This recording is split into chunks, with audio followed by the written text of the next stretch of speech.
इस सेशन में बच्चों हम लोग एपी यानी अरिथमेटिक प्रोग्रेशन या जिसको हिंदी में कहते हैं समांतर अनुक्रम के बारे में पढ़ेंगे। ठीक है, हम लोग ये पहले ही डिस्कस कर चुके हैं कि जो पैटर्न्स होते हैं नंबर के वो दो तरह से होते हैं। कुछ ऐसे होते हैं जिनमें कि हर अगला नंबर पिछले नंबर में एक सर्टेन कांस्टेंट फिक्स्ड नंबर को ऐड करके मिलता है। ठीक है, तो इस तरह हम डिफाइन कर सकते हैं कि A1, A2, A3, AN is called arithmetic sequence या अरिथमेटिक प्रोग्रेशन या समांतर अनुक्रम कहते हैं if an+1 is equals to an+1 plus d। मतलब जो भी टर्म हमने लिया है उसका पिछला वाला टर्म an+1 का पहला वाला पिछला क्या होगा, an होगा, उसमें एक फिक्स्ड नंबर हम उसमें ऐड करेंगे। तो ये मैंने यूज़ किया A1 को हम लोग कहते हैं फर्स्ट टर्म या प्रथम पद, और जो कांस्टेंट नंबर हर नंबर में ऐड होता है उसको हम कहते हैं कॉमन डिफरेंस या सार्वंतर कहते हैं। और इसको हम किससे डिनोट करते हैं, स्मॉल d से, और फर्स्ट टर्म को हमेशा हम लोग यहाँ पे A1 हमारा फर्स्ट टर्म है। तो इस तरह से हम किसी भी AP को हम एक्सप्रेस इस तरह से कर सकते हैं A+D, A+2D, A+3D like this. A यहाँ पे क्या है children, A is the first term and D is the common difference. We can see this by this example. Suppose we have taken this 20, 25, 30 up to then 70 and so on. अब इसमें सबसे पहला term क्या है, 20 है, तो हम कह सकते हैं यहाँ पे A की वैल्यू क्या है, 20 है। अब कॉमन डिफरेंस हर नंबर में हम देख रहे तो क्लियरली दिख रहा है क्या ऐड करने पे हमें मिल रहा है। 20 में 5 ऐड किया, 25 में ऐड किया 5 तो 30, इस तरह से हमको मिल रहा है। मतलब हम ये कह सकते हैं कॉमन डिफरेंस यहाँ पे जो है वो क्या है, 5। और ये कॉमन डिफरेंस हमेशा कैसे मिलता है, किसी भी प्रोग्रेशन के टर्म से उसके पिछले टर्म को सब्ट्रैक्ट करें। जैसे अगर हम यहाँ पे लें A3 माइनस A1, ये भी D होगा, A3 माइनस A2 ये भी D होगा। मतलब जो कंसेक्यूटिव टर्म्स होते हैं, लगातार वाले टर्म्स होते हैं, उनमें हम दो कंसेक्यूटिव टर्म में से बाद वाले में से पहले वाले को सब्ट्रैक्ट करेंगे तो हमेशा हमको D मिलेगा। ओके, तो यहाँ पे देखिए D5 है। अब इसके बाद जो फर्स्ट टर्म मिला, सेकेंड टर्म जो हमें मिला है 25, हमें कैसे मिला है, A+D that is 20 + 5, so it is 25। Then third term that is 30 कैसे मिलेगा, A+2D, A+2D and what is D here, D is 5, so we can say 20 + 2 × 5, so it will be 30। इसी तरह से हम जो भी टर्म निकालें, मान लीजिए हम 7th टर्म निकालें, ठीक है, तो हमारा 7th टर्म क्या हो जाएगा, आप देखिए जो सेकेंड टर्म में A+D है, थर्ड टर्म में A+2D है, तो अगर हमने 7th टर्म बोला है तो ये थर्ड में 2D आ रहा है, A सब में आ रहा है। इसका मतलब है कि अगर हम 7th टर्म निकालें, T7 निकालेंगे तो हम क्या लिखेंगे, A+6D। ओके, तो A+6D के A क्या है यहाँ पे देखिए, A5 है और 6 × D की वैल्यू क्या है, D भी 5 है, तो ये कितना हो जाएगा, ये हो गया 35। सॉरी, A is 20 है, तो A 20 है, 20 + 6 × 5, 6 5 तो 30 + 20 is 50, ये आ गया। तो इस तरह से हम कह सकते हैं कि किसी भी AP में हमें कोई पर्टिकुलर टर्म की वैल्यू निकालनी है कि वो कौन सा नंबर होगा, तो एक हम फार्मूला जनरलाइज कर सकते हैं। आप देखिए यहाँ पे ये टर्म्स है, A first term, second term A+2D, third term A+2D, fourth is A+3D। जो टर्म होता है ये D का कोफिशिएंट उसके एक पहले का होता है। तो अगर हम nth टर्म की बात करें, उसको हम जनरल टर्म या nth टर्म ऑफ AP कहते हैं, तो उसको हम AN कह सकते हैं, AN, या कभी कभी इसके लिए सिंबल TN भी यूज होता है, इसको हम TN भी कह सकते हैं। तो ये क्या हो जाएगा, जनरल टर्म nth A+n-1D। ये फार्मूला हम लोग यूज करते हैं। इस फार्मूले का आपको याद रखना है बच्चों, ये किसी भी पर्टिकुलर टर्म में। अब जैसे कि आप ये देखिए, दूसरा मैंने एक एग्जाम्पल लिया है, यहाँ पे कॉमन डिफरेंस D क्या है, देखिए नंबर्स लगातार डिक्रीज हो रहे हैं, मतलब जब नंबर्स बढ़ते हैं, इंक्रीजिंग ऑर्डर में नंबर्स हैं तो कॉमन डिफरेंस पॉजिटिव है, और नंबर अगर कम हो रहे हैं मतलब कॉमन डिफरेंस नेगेटिव है। तो यहाँ पे कॉमन डिफरेंस आप देख सकते हैं -2 है, 2 करके नंबर कम होते जा रहे हैं। ठीक है, तो जैसा मैंने ये बोला, जनरल टर्म TN का फॉर्मूला क्या है, a plus n minus 1d। तो अगर मैं ये कहूँ कि मुझको 20th टर्म चाहिए, 20वां पद, वो क्या होगा 20th टर्म के लिए?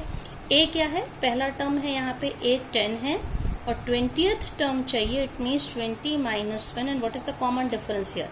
-2। Okay, so it will be 10 plus 20 minus 1 is 19 into -2। तो ये क्या हो जाएगा बच्चों? ये सॉल्व करने पे 10 माइनस 38, तो ये क्या हो जाएगा? It will be -28। तो इस तरह से पूरी प्रोग्रेशन नहीं भी दी हमें, कोई भी पर्टिकुलर टर्म हम इस फॉर्मूले से निकाल सकते हैं। अब कुछ प्रॉपर्टीज हैं एपी से रिलेटेड। तो जो सिंपल प्रॉपर्टीज, शायद आप लोग इसको 10th क्लास में पढ़ भी चुके होंगे। तो इसमें जो सबसे पहली प्रॉपर्टी है, if a constant term is added to each term of an AP the resultant sequence is also an AP.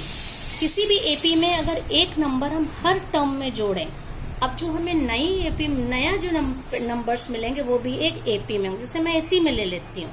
मान लीजिए ये है जैसे 20, 25, 30 करके है, हर टर्म में आप 1 को ऐड कर दीजिए।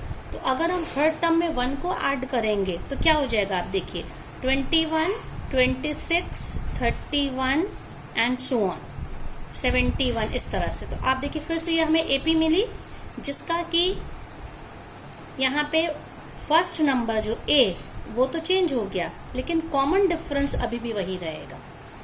If each number is either added और subtracted, if a certain number, constant or certain number is added or subtracted from each term of an AP, then it still remains an AP, चाहे add करें या subtract करें। इसके बाद बच्चों अगली क्या प्रॉपर्टी है? इफ अ कांस्टेंट, वही सेम है, subtracted from each term then resulting sequence is also an AP. Then if each term is of an AP is multiplied by a constant then resulting sequence is also an AP.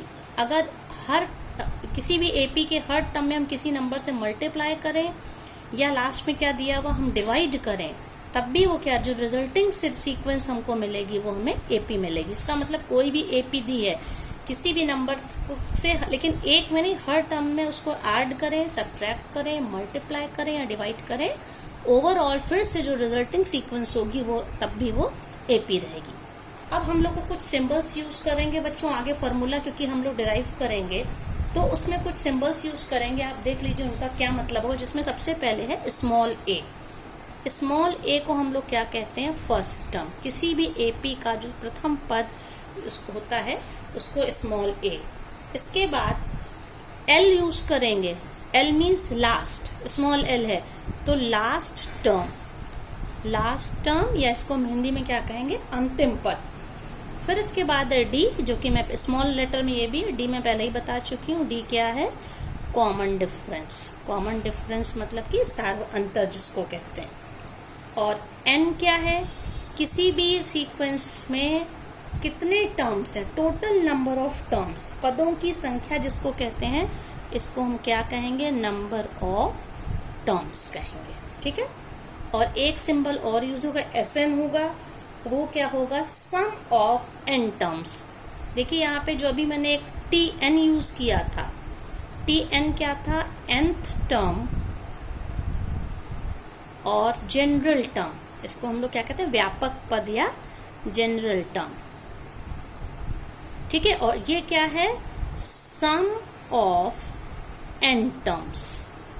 ये दोनों अलग अलग चीजें जिसको मैं अभी एक example से बताऊंगी। तो इस तरह से अगर हमारी कोई एक एपी है, मान लेते हैं एक एपी जिसका फर्स्ट टर्म अगर ए है तो सेकंड टर्म क्या होगा? If common difference is small d then a plus d will be second term. Third term क्या होगा? A plus 2d। Fourth term क्या होगा? A plus 3d and so on. और इस तरह से लास्ट यहाँ पे क्योंकि सेकंड टर्म है, आप डी का कोफिशिएंट देखिए तो जो अगर उसमें टोटल n टर्म्स हैं तो लास्ट टर्म क्या हो जाएगा? a plus n minus 1d। ये इसका लास्ट टर्म है जो कि क्या है? l, जिसको मैंने कहा था। तो हम कह सकते हैं किसी भी एपी के लिए हमको एक फॉर्मूला मिला, किसी भी एपी का लास्ट टर्म अगर हमें निकालना तो क्या फॉर्मूला मिला? a plus n minus 1d। अगर वो टोटल उसमें n टर्म्स हैं इसके अलावा अगर कोई इनफाइनाइट का मतलब जिसमें कि हमें नंबर ऑफ टर्म्स लिमिटेड नहीं है, बीच का कोई एक पर्टिकुलर टर्म पूछा है, मान लीजिए उसमें 100 टर्म्स हैं और हमको 27th टर्म निकालना है, तो यही सेम फार्मूला तब हम यूज करते हैं Tn के लिए दिस इज n-1, मिस्टेक हो गया, n-1d। तो अगर कोई बीच का पर्टिकुलर टर्म निकालना है तो Tn की तरह यूज करेंगे। यहाँ पे तब सीरीज में लास्ट टर्म L नहीं दिया है, लेकिन जिसमें लास्ट टर्म दिया L is equal to a plus n-1d। Okay, और इसके अलावा एक फॉर्मूला जो हम लोग और यूज करेंगे, sum of n terms of n AP। तो Sn इसके लिए क्या फॉर्मूला होगा, n/2 in bracket 2a plus n-1d। और Sn के लिए एक और फॉर्मूला है, एक ये फॉर्मूला हो गया, एक Sn के लिए एक और है n/2a प्लस l। मतलब फर्स्ट टर्म और लास्ट टर्म को ऐड करके फिर उसको हम n/2 से मल्टीप्लाई कर दें। तो इस तरह से हम लोग ये 3 फॉर्मूले इसमें यूज करेंगे। ओके, तो इसको मैं एक सिंपल एग्जांपल से, जैसे मैंने अभी जो क्वेश्चन लिया था, मान लीजिए यही वाला है, 20, 25, 30 करते करते कोई एक सीरीज दी गई है यहाँ पे, और इसमें मान लीजिए इसका लास्ट टर्म है 80। ओके, तो सबसे पहले देखिए लास्ट टर्म यहाँ पे a क्या है, इसमें a है, a is 5, d is also 5, common difference 5 add होते जा रहे हैं, d 5 है, ठीक है। और मान लीजिए हमको यहाँ पे T8 निकालना है, 8th टर्म क्या है। ओके, तो T8 का क्या मतलब हो गया, Tn होता है a plus n-1d, so we can say T8 will be 8 plus 8-1d। तो 8th टर्म इस सीरीज का, इसका क्या हो जाएगा, सीक्वेंस का a की जगह पे क्या रखेंगे, a की जगह पे, सॉरी दिस वाज 20, a की जगह पे 20 प्लस 7 इंटू 5, तो ये क्या हो जाएगा, ये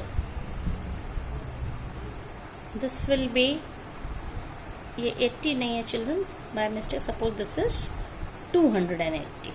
okay, this is 280, so this will be how much, ये आंसर क्या आ जाएगा, 20 प्लस 7 5 35, 20 प्लस 35 तो कितना हो गया 55। ये तो हम nth टर्म, ये जनरल टर्म निकालेंगे। अब इसका लास्ट टर्म हम कैसे, मान लीजिए लास्ट टर्म दिया है और हमें नंबर ऑफ टर्म्स निकालने, कितने नंबर ऑफ, तो लास्ट टर्म का फॉर्मूला ये a plus l is equal to a plus n-1d है। मान लीजिए इसमें कितने टर्म से हमको ये निकालना है, so as l is equal to a plus n-1d, तो l की जगह पे हम लोग क्या रखेंगे, 280 is equal to 20, because first term is 20 plus n-1 और d क्या है 5, ठीक है। तो इसको सॉल्व करेंगे तो क्या मिलेगा, 280 is equal to 20 plus bracket खोलेंगे 5n-5। अब इसके बाद नंबर्स को सबको इधर ले आते हैं हम लोग, तो क्या हो जाएगा, 20 माइनस 5 इज 15, प्लस 15 यहाँ पे आएगा तो minus 15, 280 minus 15 is equal to 5n। तो इससे 5n की वैल्यू क्या है, 280 में से हम 15 को जब सब्ट्रैक्ट करेंगे 265, so what will be n here, n is 265 upon 5, तो ये कितना हो जाएगा, 5 5 25, 5 3 15, तो नंबर ऑफ टर्म्स कितने हो गए 53। अब इसी में हम लोग ये वाला फॉर्मूला भी यूज कर सकते हैं, सम ऑफ n टर्म्स वाला भी।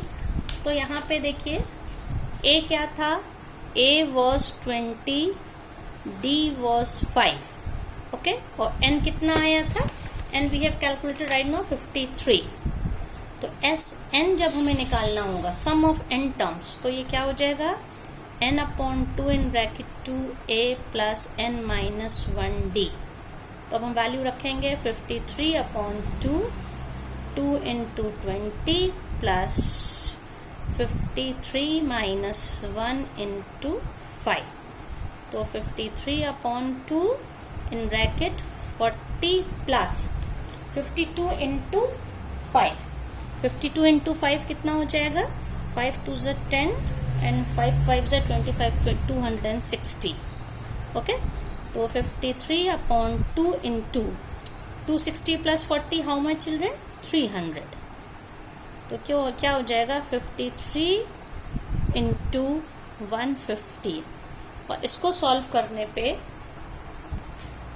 ये हो जाएगा 0, 15 3 ज़ा 45, 15 5 ज़ा 75, 75 प्लस 4 79. तो ये हो गया सम ऑफ n टर्म्स. तो इस तरह से हम लोग फॉर्मूले को यूज़ करके यहाँ पे कैलकुलेशन कर सकते हैं.